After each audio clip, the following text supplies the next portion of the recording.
Hello there, everybody. Welcome back. I'm here to be talking about my movies I've seen worst to first for 2023. Now, if you've watched my channel for a while, you'll know that this is kind of a tradition I like to do at the end of the year where I talk about the movies I've seen throughout the entire year.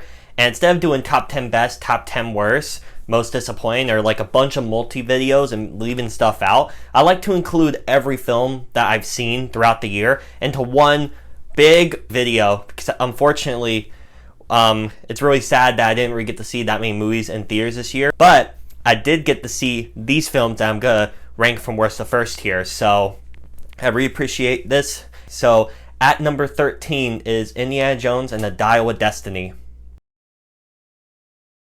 Yes, at the very bottom of the barrel is this film, which had a lot of intrigue going into it, because I was really curious to see, since this would be the last send-off for Harrison Ford and the director James Mangold, who did Logan, like a fantastic director. So I was really curious to see how it would play out. But there was just so much in this film that I really didn't like, from some of the story beats, including what happens in the third act, to some of the new characters, like this I can't remember her name, but the actor is Phoebe Waller-Bridge.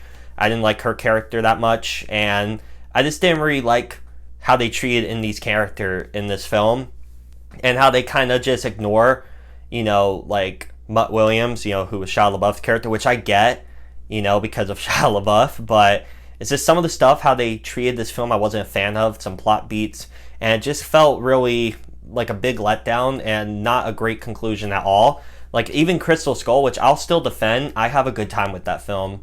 This film is not even as good as that film, and it certainly does not touch the trilogy at all. It's a complete misfire, in my opinion. At number 12, we have Ant-Man and the Wasp: Quantumania. Yes, another stinker by Disney this year, and a pretty horrible year for the Walt Disney Company in terms of films. This film was supposed to kick off Phase 5 in a pretty big, epic way by giving Ant-Man, of all people, his big, villain threat is Kang the Conqueror, who is supposed to be the big figurehead, like the new Thanos of this universe. But with all the, drama going on with Jonathan Majors and how all that played out, obviously that's not happening anymore, probably, unless they recast. But I don't even want to get into the personal stuff, because that's not really that much fun to talk about. But while I'm on that subject, it's kind of crazy, because, like, the stuff he did was bad and all, and it was proven in court and all, but he was by far the best part of this movie, besides, like in terms of being a villain, like a really menacing threat and all. But it's kind of undercut by, he got beat by Ant-Man. And I love Paul Rudd. I thought he was great. Some of the choices they did with, Cassie, I wasn't really a fan of that. The effects were horrendous, and the whole film just was kind of a mess. It just felt dull. It didn't have that Marvel spark that I love, and that type of fun that you go to see. It felt like more like a chore to watch, and I can't really remember a lot of what happened in this film. And they got pretty good actors that were kind of wasted here. Like the main one I could think of was, you got Bill Murray, who's one of the funniest, well-renowned comedians and really iconic actor, and he was wasted in this film. So there was just a lot, again, a big misstep, and just not that good of a film. At number 11, we have Blue Beetle. Now, yes, this is one of 4 DC films that came out this year, and yeah, I believe this was the only DC film I saw in theaters this year. And one of the main reasons why I chose to skip out and pay money to see all the DC films this year is because, for one, they all were horrible from what I've heard. But James Gunn this year announced that not only is this the end of this universe, so none of this will matter, but none of this will, go on to his new James Gunn verse, or his new DC universe. So it kind of feels inconsequential to watch any of this. But I wanted to give Blue Beetle a chance to watch it, because I really liked the main actor, who is from Cobra Kai, and it felt like an important movie, to go support for, I believe it's the first major superhero film for Hispanic people and all. So I wanted to at least say I went to check it out, because it felt like something different, something a bit fresh. And there were some stuff in there that I really liked, like the family dynamic, where he was the superhero, but his family was there to support him and be there with him, and I really liked that. The villains were horrendous. The story was really cliched and by the books, and like it was just middle of the road. It was just fine, but there wasn't really that much standing out there, so that's why it's here. At number 10, Barbie. Yes, Barbie is this low, but also kind of not, because it is in the top 10, but out of 13, that's not so great. But, so, the film does a lot of things pretty solid, but a lot of things I wasn't that much of a fan of, with some of their plot beats and some of their messaging I wasn't really a fan of. But I already mentioned in my video, that's cool. This film wasn't really made for me. It was made for, women and for girls and stuff. I get that, but it's kind of funny. The best parts of the film, in my opinion, was the Ken stuff, where the Kens, take over and they have that, song and dance, the I'm Just Ken. Like, all that was top tier, wonderful stuff to watch. It was great. The production design was fantastic. The music choices in the film were also pretty stellar for the most part. And it was a fun movie. It wasn't like nothing too grand or insane, but I enjoyed it. I disagreed with some of the stuff that they do in the film, but there we go. At number 9, we have Five Nights at Freddy's. This was my last film I saw in theaters, and there isn't really that much to say. It's based off of the really popular video game franchise, and it just kind of came out during Halloween with not too much marketing because of the strikes that were going on. It blew up, everyone hyped it up, and it was a lot better than I would have thought, and I think it's better than the review some other people said it was.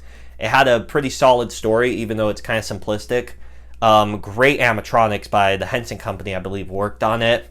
Not really that scary though, which a lot of people were disappointed in, but I was more invested in the story about the main character and what he was doing and stuff, so I was personally fine with it, and I would love to see more. Number 8, we have Avatar: The Way of Water. Now, yes, this film technically did come out last year, but I didn't get to see it until early January, so this is precedent where I do count that as a film I saw this year.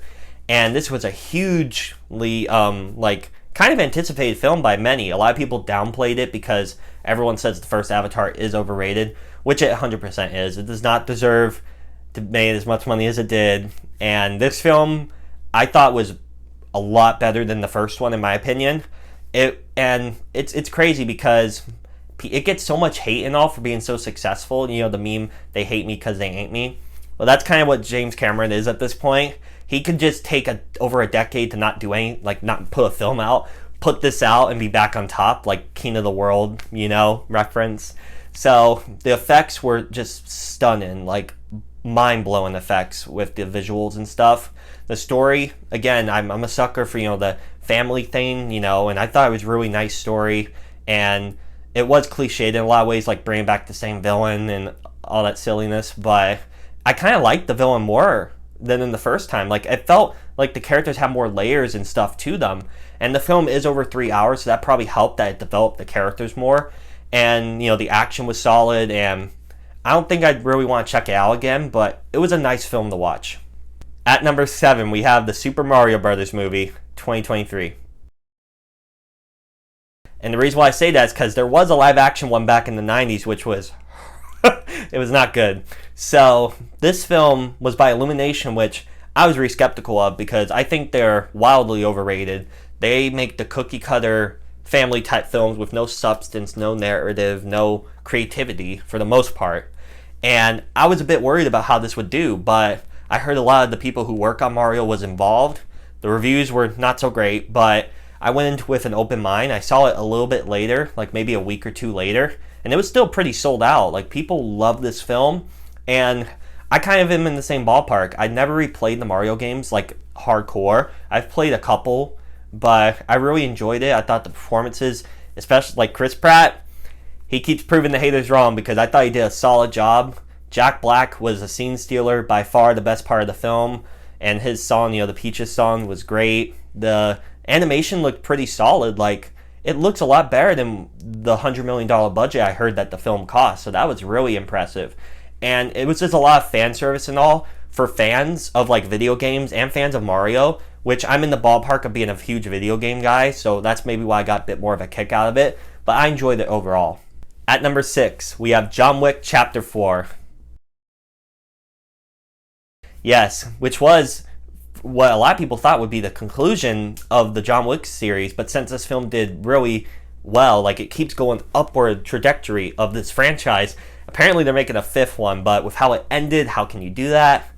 But anyways, the film it was like non-stop action from beginning to end. It kind of dragged on in the action, but it's hard to really complain because it's all so well done, from the camera work to the swordsman fights to the gun work. Like, it's just really impressive to see how it plays out. The story is also pretty solid, and Keanu Reeves owns this role, and you have some great supporting characters in there, like Lawrence Fishburne returning, Ian McShane returning as well, like some of his ally type characters. You have Clancy Brown in here as well, Mr. Krabs, and Bill Skarsgård from the It movies. So you have a really great cast to support all the crazy action and fun that goes on in this film. At number 5, we have Spider-Man Across the Spiderverse.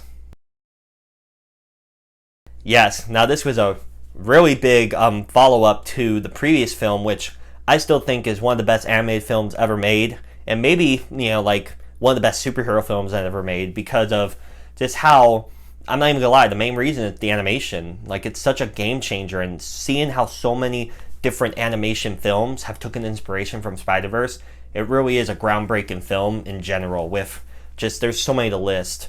But what does so well with this film is seeing, when you travel to the different worlds and all, and you see all the different animations, and just seeing all these Spider-Men and Spider-Women interact and all, was so cool to see this on the big screen.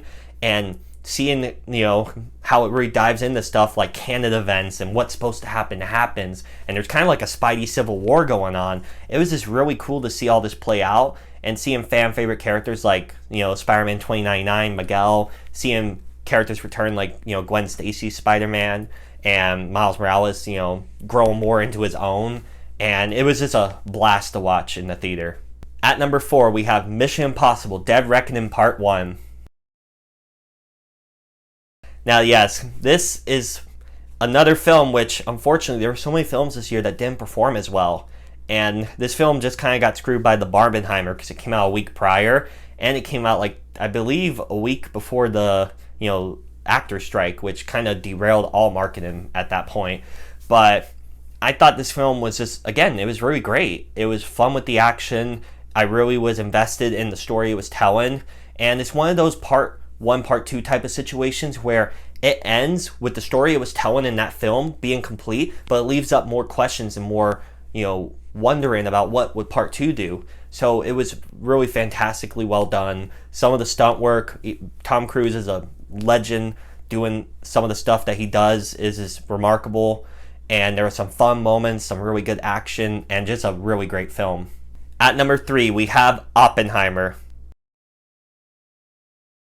Now, yes, Christopher Nolan, the legend, the myth, the man himself, he is one of the best directors working today, by far.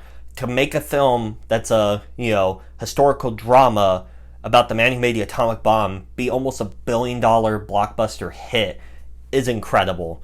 But his craftsmanship on how the film is made, how it keeps you invested in a lot of talky, sciencey type of stuff. I was so a little bit confused and really enthralled. I wanted to do research on the subject matter, and I'm a huge history guy. I really dug this movie. It had some really stellar performances in it, and it was just a really fascinating movie to watch. At number 2, we have Dungeons & Dragons: Honor Among Thieves. Sadness for me this year was this film not doing as much better as it could have. And it's really unfortunate, because I thought this film did everything it possibly could do right, in terms of, the effects and the visuals were really great. The story was fun, but also had some heart to it. The cast of the main characters bounced off really well from each other, and Chris Pine led them, along with good supporting cast like Justice Smith and Michelle Rodriguez, and it was just like a really fun Sophia Lewis, from the It films, and like it was just such a good cast. Even Hugh Grant playing this devious type of friend turned enemy character, and I'm not even into Dungeons and Dragons like that, but I just had such a fun time with this film, and I really hope they make more. And I wish it did better, because it did so much right, and I've watched that film like maybe 3 or 4 times over time, not all in theaters, just like over the course of time on Paramount Plus or whatever. It's had so much fun rewatchability to it. And at number 1, of course, no surprise here, Guardians of the Galaxy Volume 3. I knew from the moment I saw the marketing for this film, I knew that this would be a special film. How it dives into the origins of one of my favorite characters, Rocket Raccoon, and the sadness and turmoil that goes in, but also knowing that this was the last film probably with this group of Guardians and James Gunn since he's officially leaving. So it felt kind of like a big moment for us Marvel fans and superhero fans. And the film was great. The soundtrack, again, stellar. The emotional beats hit really hard. It has one of the most evilest villains I've ever seen in a Marvel, superhero type movie. And it was fitting to see this film and see these casts, of characters one last time, and it was great. I love this movie so much. I had to put it at number 1. But those were my movies I've seen worst to first 2023. What do you all think of my rankings? Please let me know down below in the comment section. And if you want to hit the bell as well to get notified of when I upload, that would mean so much to me. Thank you all so much for watching, and I'll see you all in the next video. Bye.